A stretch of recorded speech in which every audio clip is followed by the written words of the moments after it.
मी राजेश कागळे, पर्यवेक्षक केरामूल public school. आज मी इथून साधणार आहे वर्ल्ड चॅम्पियन प्रतिभा तकडपल्ली यांच्याशी. खरंच हलाखीची परिस्थिती असताना सुद्धा एका छोट्याशा खेडेगावातून या विश्वभरामध्ये फिरून देशासाठी कितीतरी गोल्ड मेडल, सिल्वर मेडल जिथून आणलेली अशी ती दुसरी तिसरी कोणी नसून ती आहे प्रतिभा तकडपल्ली. ती आज आपल्यासोबत आहे. नमस्कार. नक्कीच आज पाहतोय हे मेडल की जवळपास 20 पेक्षा अधिक मेडल तुमच्याकडे आहेत. एवढंच नाही, याच्यात गोल्ड मेडल आणि विशेष म्हणजे India book of records, Asia book of record असे वेगवेगळे, जॅकी बुक ऑफ रेकॉर्ड आणि नॅशनल व इंटरनॅशनल असे मेडल्स तुम्ही मिळवलेले आहात. तर सर्वप्रथम तुम्ही मला सांगा, ह्या सर्वांचं श्रेय तुम्ही कोणाला द्याल? मेहनत बहुत था, पूरा क्रेडिट तो सिर्फ मेहनत को जाता था, क्योंकि सिर्फ मुझे पता था मेरी मेहनत जानलेवा थी. मेहनत तो सब करते हैं पर एक्स्ट्राऑर्डिनरी सिर्फ थोड़े ही बनते हैं. इसमें मुझे प्रॉपर गाइडेंस था नहीं, तो स्लोली स्टेप बाय स्टेप सीखने में और गाइडेंस नहीं था. ऐसे रास्ते में मुझे खुद को बनाने में बहुत टाइम लग गया था और अच्छे कोचेस मिलने में मुझे बहुत टाइम मिला था. और बाद में मेरे 5 डिफरेंट अच्छे कोचेस मिले थे. उसके बाद मेरा लाइफ में बहुत चेंजेस आए हैं. हमने ऐसे ही सुना है कि आपके बारे में आपके घर वालों को भी पता नहीं था कि आप चैंपियन हैं. जब आप मेडल जीत के आए तब उनको पता चला है कि आप इसमें माहिर हो. इसके बारे में आप क्या कहना चाहते हो? घर में इसलिए नहीं बोली थी कि वो एक्सेप्ट नहीं करेंगे. एज ए गर्ल चाइल्ड मैं बहुत डिस्क्रिमिनेशन देख चुकी थी, तो मुझे लगा नहीं था कि पेरेंट्स एक्सेप्ट करेंगे. तो इसके बाद जब मेडल हो गया था तब घर में पता चल गया कि मैं हूँ. इसके पहले 4 to 5 इयर्स घर में बिना बताए ऐसे ही मैं मैनेज कर ली थी. सिर्फ डर था कि मुझे स्पोर्ट्स छोड़ के शादी ऐसा कुछ करवा देंगे, बस ये डर था मुझे, तो इसीलिए नहीं बोली हूँ. फिर अभी कैसा उनका रिस्पांस है आपको? जो अभी तो खुश है. पेरेंट्स ऐसा बोलते हैं कि जन्म धन झाला. छान छान, खूप छान. आम्ही असं ऐकलो होतं की फर्स्ट वुमेन तुम्ही आहात या चेस बॉक्सिंगचे आपल्या देशाकडून विनर असतील, गोल्ड मेडल्स असतील. त्याबद्दल तुमचा अनुभव काय त्या देशाचा? आजपर्यंत जेवढे पण किक बॉक्सिंगचे टुर्नामेंट्स मी खेळले त्याच्यात सगळ्यात 3rd राऊंडपर्यंत आजपर्यंत मी कधी गेले नाही. First round, second round, maximum 30 seconds knockouts होतात. त्याच्याकरता माझं नाव जे तुम्ही चेक केला तर किक बॉक्सर प्रतिभा खूप व्हिडिओज भेटतात. म्हणजे मला फक्त ते इंटरनॅशनली पहिली मुलगी आहे, पहिली इंसान म्हणजे पहिली इंडियन वुमेन आहे की हिंदीत बोलू शकतो. You can talk in Hindi also. Okay. I am the first female senior women में पहली फीमेल हूँ कि इंटरनेशनली गोल्ड लाई हूँ इंडिया के लिए. तो इसके बाद मेरा थोड़ा नाम आया है कि किक बॉक्सर प्रतिभा. बहुत अच्छा. यहाँ पे हम देख रहे हैं कि ये 4th women chess boxing champion Turkey का है, गोल्ड मेडल मिला है. ये टर्की का आपका क्या अनुभव है, वो क्या बताना चाहेंगे इसके बारे में? कैसे स्ट्रगल की इसके लिए क्या? स्ट्रगल तो बहुत थी. वो 2 बार पोस्टपोन हुआ था. मतलब नेशनल मेडल के बाद हमको जो टाइम था वो टाइम में कोविड आने की वजह से पोस्टपोन होने के कारण हमको थोड़ा अच्छा टाइम मिला कि इंटरनेशनल जाने के पहले ही मेरी ग्रैंडमदर एक्सपायर हो गई थी. मैं इतना बहुत अच्छा ट्रेन कर चुकी थी, पर वो मेरे लिए ब्रेकडाउन था. कभी भी जब भी टूर्नामेंट जाती थी वो मुझे आशीर्वाद देती थी कि विजयी भवा. तो वो टाइम में मुझे इतना बुरा लगा कि मुझे अब कौन बोलेगा कि विजयी भवा. तो मैं बोली थी टूर्नामेंट के पहले कि मैं ज़रूर मेडल लाऊंगी. तो वो मेरी ग्रैंडमदर का आशीर्वाद है. आप यहाँ पे बहुत सारे मेडल लाए हैं. तो ये इंडिया बुक ऑफ रिकॉर्ड जो दिखा रहे हैं इसमें आप क्या रिकॉर्ड किए हो? क्या है इसका रिकॉर्ड? मैं 8 डिफरेंट स्पोर्ट्स में नेशनल और 3 डिफरेंट स्पोर्ट्स में इंटरनेशनल मेडल लाई थी, तो इसके वजह से वो रिकॉर्ड बन गया। मैं किसी से भी चैलेंज कर रही हूँ, कोई तो भी ब्रेक करना है तो करके दिखा दो, मैं रियली मैं अप्रिशिएट करूँगी। बहुत बढ़िया। हमने ऐसा ही सुना है कि आपका रिकॉर्ड खुद आपने ब्रेक कर दिया है, उसके बारे में आप क्या कहना चाहते हैं? एक्चुअली मैं पहली इंसान थी कि 3 डिफरेंट इंटरनेशनल गोल्ड मेडल्स लाई थी, 3 डिफरेंट स्पोर्ट्स में 3 इंटरनेशनल गोल्ड, उसके वजह से मेरा रिकॉर्ड बना था। उसके बाद में 5 डिफरेंट स्पोर्ट्स में 5 इंटरनेशनल गोल्ड बने, तो इसकी वजह से मेरा खुद का रिकॉर्ड मैं खुद ब्रेक कर चुकी हूँ। बहुत बढ़िया। यहाँ पे इसके ऊपर नाम नहीं दिख रहा है, सभी के ऊपर नाम है, तो इसके बारे में आप क्या कहना चाहते हैं और ये क्या है, ये किस देश का बस है? ये देखते ही समझ में जाता है कि ये इंग्लैंड का है। ब्रिटिश ओपन ताइक्वांडो चैंपियनशिप का है। इंग्लैंड जाके ये मेडल लाई हूँ मैं। बहुत टफ कंपटीशन था, मेरी अपोनेंट थी वर्ल्ड चैंपियन फाइनल्स में। वो उसका मैरिज के बाद उसका कमबैक था, वो मैरिज एंड बच्चे के बाद। उसके पहले वो 13 टाइम्स वर्ल्ड चैंपियन थी। तो मुझे बहुत अच्छा एक्सपीरियंस हुआ और मुझे कितना और प्रैक्टिस करना होगा और कितने अमेजिंग अपोनेंट्स है, मुझे ये देखने को मिला था उन्हें।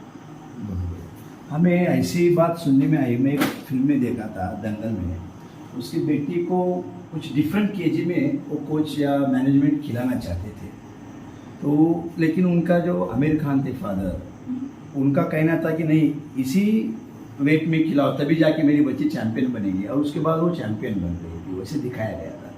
हमने ऐसा सुना कि आपके बारे में ऐसा ही कुछ हुआ था, आप अंडर 50 थे तो 52 और 54 केजी में आपको खिलाया गया था, इसके बारे में आप क्या कहना चाहेंगे? एक्चुअली उसके पहले दिन ही मैं नेशनल ताइक्वांडो खेल के डायरेक्ट स्टेट ट्रायल को मैं आने तक मेरा 50.50 ग्राम्स हुआ था। इट वॉज माई ड्रॉबैक, मतलब कभी 50 के ऊपर खेली नहीं हूँ मैं। 51 में खेलना पड़ा था। तो अपर वेट में निखत जरीन थी। स्टेट ट्रायल्स में मेरा और उसका हमारे जो स्पेसिफिक वेट कैटेगरी है उसमें गोल्ड हुआ था। पर नेशनल जाने के बाद स्टेट के जो सेक्रेटरी है उसके वेट में मुझे और मेरे वेट में उसको डाल दिए थे। मैं कितना भी ट्राई की थी एमएलए और एमपी से कॉल करवा के, कुछ भी मुझे यूज़ नहीं हुआ था क्योंकि सारा सपोर्ट सिर्फ उसी को था। तो आप ऐसा लग रहा है कि ऐसा मालूम हुआ है हमें कि आप ऐसे पहले यंगेस्ट कोच हो इसकी बॉक्सिंग की, उसके बारे में आपका क्या कहना है? मैं फर्स्ट फीमेल बॉक्सिंग कोच और youngest certified boxing coach Telangana में हूँ, क्योंकि उधर फीमेल बॉक्सिंग कोचेस की बहुत कमी है। सिर्फ मेल डोमिनेशन रहने की वजह से स्पोर्ट्स में बहुत ज़्यादा पॉलिटिक्स भी हो रहे हैं फीमेल प्लेयर्स के साथ। तो हम आगे आएंगे तो ऐसे पॉलिटिक्स रुक जाएंगे। तो मैं और सारे लड़कियों को भी मैं रिक्वेस्ट करना चाहती हूँ कि आप लोग कोच बनो प्लीज़, कि बहुत सारे लड़कियों को ऐसे वैसे कुछ प्रॉब्लम्स ना आए। बहुत कुछ सपोर्ट मिलता है वुमेन कोच की वजह से। ये इतने सारे मेडल आप जीत के लाए, आज हमारे महाराष्ट्र में आप आए थे तो देख के हमें खुशी हुई। Thank you. तो आप बच्चों को भी अच्छा गाइडेंस किए, तो आपके स्टेट के बारे में आपको क्या कहना है कि आपका ये जो विजय है इसमें आपको स्टेट का कितना श्रेय है और कैसे आपसे बिहेव करते हैं, बर्ताव करते हैं? एक्चुअली मेरा स्टेट में मुझे कोई उतना कुछ मिलता नहीं है। इसके पहले जो स्पोर्ट्स के अथॉरिटी के चेयरमैन थे, जब मेरा रिकॉर्ड बनने के बाद जब वो बुलाए थे मैं गई थी और रेस्पेक्ट में थी, मैं बैठ के थी तो मेरे सामने वो खड़ा होके बात की। मतलब और जो कलेक्टर थे जितेश पाटले, जब मैं उनसे मिलने गई थी वो भी रेस्पेक्ट में मेरे सामने खड़े होने से सारे के सारे खड़े हो गए थे। पर जो मिलना है स्पोर्ट्स मिनिस्टर के पास से और गवर्नमेंट केसीआर के थ्रू कुछ भी मुझे रिस्पांस प्रॉपरली नहीं मिलता है। मैं बहुत बार स्पोर्ट्स मिनिस्टर को मिल चुकी हूँ, हर बार इंटरनेशनल मेडल के बाद मैं जाती हूँ तो बोलते हैं कि नेक्स्ट टूर्नामेंट को कुछ सपोर्ट करते हैं। फिर नेक्स्ट टूर्नामेंट के पहले जाती हूँ तो मेडल ना वो देखते हैं, फिर मेडल जाने के बाद उनको मिलती हूँ तो बोलते हैं नेक्स्ट टूर्नामेंट को। ऐसे ही चलता रहा। अभी 5 इंटरनेशनल गोल्ड हुए फिर भी कुछ रेस्पॉन्स नहीं। कोई स्टेट में से एक मेडल लाता है तो उनको बहुत कुछ बेनिफिट्स मिल रहे हैं। दैट टू हिंदू डिस्क्रिमिनेशन बहुत ज़्यादा है हमारे जो तेलंगाना स्टेट में। Unfortunately I belong to Telangana, ऐसा बहुत बार लगता है। फिर भी बहुत सारे स्टेट्स का और बहुत सारे कंट्रीज के मुझे ऑफर्स है कि उनके कंट्री को रिप्रेजेंट करें, पर 5 बार इंडिया के लिए फ्लैग उठाने के बाद अभी दूसरे कंट्री का फ्लैग उठाने का मन नहीं करता है। इसके लिए बहुत मेहनत लगी और बिगिनिंग में मुझे कुछ सपोर्ट नहीं था, तो पॉकेट मनी भी ज़्यादा नहीं थी। पार्ट टाइम जॉब करती थी कॉलेज के टाइम के बाद, उसके वो पैसों से मैं फीस भरती थी, पर मुझे क्लास जाके आने में मुश्किल रहती थी। ऐसे 8-8 किलोमीटर चल के जाना पड़ता था, बारिश हो, ठंडी हो, गर्मी हो, कैसे भी हो सिचुएशन, ऐसे ही रेगुलर क्लासेस जाती थी और मेरे जितने भी इंजुरीज रहते थे वैसे ही जाती थी। कोचेस भी बोलते थे बेटा थोड़ा रेस्ट करो, पर मैं कभी गिव अप नहीं दी, क्योंकि अब नहीं कर सकती तो कभी नहीं करूँगी, ये डर था मुझ में। तो मुझे कुछ करना था सीरियसली, कुछ इम्पैक्टफुली, तो मैं बहुत रिस्क करी थी और इतना ज़्यादा प्रैक्टिस करती थी कि यूरिन में ब्लड आता था। Hours of hours tough training मिलती थी और जो इवनिंग तक मैं प्रैक्टिस करती थी वो टाइम में सिर्फ बॉयज़ रहते थे, तो मुझे अपोनेंट्स भी गर्ल्स नहीं मिलते थे और टफ ट्रेनिंग, बेटा थोड़ा रेस्ट करो, पर मैं कभी गिव अप नहीं दी, क्योंकि अब नहीं कर सकती तो कभी नहीं करूँगी, ये डर था मुझ में। तो मुझे कुछ करना था सीरियसली, कुछ इम्पैक्टफुली, तो मैं बहुत रिस्क करी थी और इतना ज़्यादा प्रैक्टिस करती थी कि यूरिन में ब्लड आता था। Hours of hours tough training मिलती थी और जो इवनिंग तक मैं प्रैक्टिस करती थी वो टाइम में सिर्फ बॉयज़ रहते थे, तो मुझे अपोनेंट्स भी गर्ल्स नहीं मिलते थे और टफ ट्रेनिंग के साथ स्पैरिंग करना पड़ता था। तो बहुत सारे डिफ़िकल्टीज थे ऐसे मेरे लाइफ में। जब एक्सक्यूजेस ढूंढेंगे तो हम लाइफ में कुछ हासिल नहीं करेंगे, तो हर बार मैं कभी भी एक्सक्यूजेस नहीं देखी हूँ, कभी भी गिव अप नहीं दी हूँ। तो मेहनत भी बहुत साथ दिया, उसके साथ साथ जितना भी मेहनत करते गई महादेव साथ देते गए। हमने ऐसा ही सुना है कि आप डिवोशनल हो, बहुत ज़्यादा। तो उसके बारे में आप क्या कहें, how it is positively to you? Okay, जब मैं महादेव का प्रेयर करती हूँ तो मुझे बहुत फोकस मिलता है और मुझे कंसंट्रेशन बढ़ता है। अभी तो मैं हनुमान का दीक्षा ली हूँ, तो एक टाइम खाती हूँ खुद का बनाए जो, तो इससे ना इतना फोकस, इतना विल बढ़ रहा है, मतलब जो भी कर रही हूँ बहुत इम्पैक्ट आ रहा है, इफेक्टिवली, एफिशिएंसी, बहुत कुछ इम्प्रूवमेंट दिख रहा है। तो that to my vegetarian, I belong to Brahmin community, so मुझे बिगिनिंग से भी मुझे डिवोशनल कुछ नॉलेज था, तो मेरे लिए बहुत हेल्प हुआ है। फिर आपको कैसे लग रहा है, एक छोटी सी गांव की लड़की, अपने ही पिताजी के स्कूल में पढ़ी वाली, वहीं पे पढ़ी बड़ी वाली, अब वर्ल्ड में फेमस हो गए हो, जहाँ जाते हैं वहाँ पे लोग आपका ऑटोग्राफ देते हैं। हमने देखा है आज सुबह हजारों बच्चे आपके इर्द गिर्द लेके ऑटोग्राफ ले रहे थे, तो आपको कैसे महसूस हो रहा है उसको? पहले भी मैं जितने भी कंट्रीज गई थी वहाँ पे भी उनके जो लोकल ट्रैम, मतलब इधर मेट्रो के जैसे उधर ट्रैम चलते हैं, तो उसमें भी लोग मुझे मेरा ट्रैक सूट देख के बात करते थे। जब वो जानते थे कि मैं आर्ट स्पोर्ट्स में हूँ तब वो लोग ऑटोग्राफ ले रहे थे, तो वो मेरे लिए थोड़ा डिफरेंट था। चाइनीज़, जापानीज़, जो इंग्लैंड के, फ्रांस के, डिफरेंट कंट्रीज के, और पूछते थे कि आर यू जीनियस और व्हाट, मतलब एक में मेडल इंटरनेशनल लाना मुश्किल है, तो ऐसे इतने स्पोर्ट्स में कैसे अचीव कर रही हो। तो उन लोगों के लिए वो सरप्राइज था। पर बिगिनिंग से भी डिफरेंट कंट्रीज जाने के बाद मुझे बहुत कुछ नॉलेज और एक्सपीरियंसेस अच्छे हुए, और आज मेरे लिए इतना बेस्ट था क्योंकि मुझे बहुत कुछ नॉलेज और एक्सपीरियंसेस अच्छे हुए, और आज मेरे लिए इतना बेस्ट था क्योंकि पहली दिन था कि एक ही दिन में इतने ज़्यादा ऑटोग्राफ देना पड़ा। बहुत आपका रोल मॉडल कौन है? ये जो सब मेडल ला रहे हैं, तो आपका रोल मॉडल कौन है?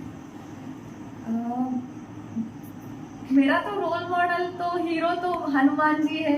ऑफ कोर्स कोई भी स्पोर्ट्समैन का, मैक्सिमम प्लेयर्स का आप सुनोगे तो हनुमान ही बोलेंगे, क्योंकि इतना पावरफुल, इतना स्ट्रॉन्ग, एक पंच से कुछ एक पहाड़ भी हिला सकते हैं, तो इतना पावरफुल किसी का कोई भी उसके फैन ही हो जाएंगे ना, तो सही, हम भी उनके फैन हैं, हनुमान जी के भक्त है, ऐसा कुछ नहीं है। तो आपको सुन के बहुत बढ़िया लगा है, आपने हमको वक्त दिया है, इसके लिए शुक्रिया।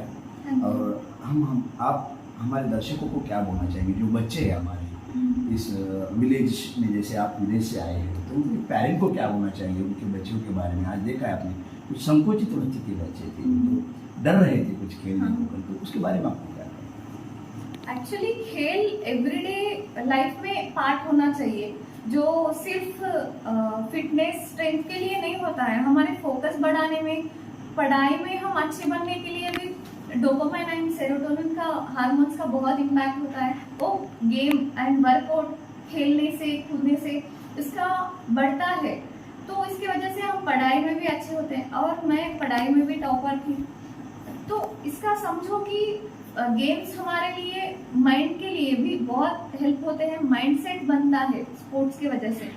तो पेरेंट्स सिर्फ पढ़ाई पे नहीं, बच्चों का मेंटल हेल्थ, फिजिकल हेल्थ पे भी फोकस करो, क्योंकि लॉन्ग रन में ये नेगेटिवली इफेक्ट होता है। जो आपका जो आज का रिजल्ट देखना चाहते हो, फोर्सफुली स्ट्रेस कर रहे हो बच्चों को, ये लॉन्ग रन में बहुत हार्म करता है। तो बिगिनिंग से भी उन लोगों को खेलने कूदने का थोड़ा सा टाइम दीजिए, मतलब पूरा डे उसमें नहीं, एटलीस्ट 1 आवर तो बच्चों को खेलने का मौका मिला तो बहुत अच्छा होगा। शुक्रिया, आपने हमें वक्त दिया इसलिए, सर। और हमारे दर्शकों को भी गाइड किए, और आपका जो भी जर्नी है उसके बारे में अच्छी तरीके से आपने यहाँ पे बात बताई है। और आगे होने वाले जो भी गेम्स है, हम प्रार्थना करते शिव जी से और हनुमान जी से थैंक यू सो कि मच। आप उसमें भी सक्सेस लाए और अपने देश का तिरंगा उठाए। Thank you so much.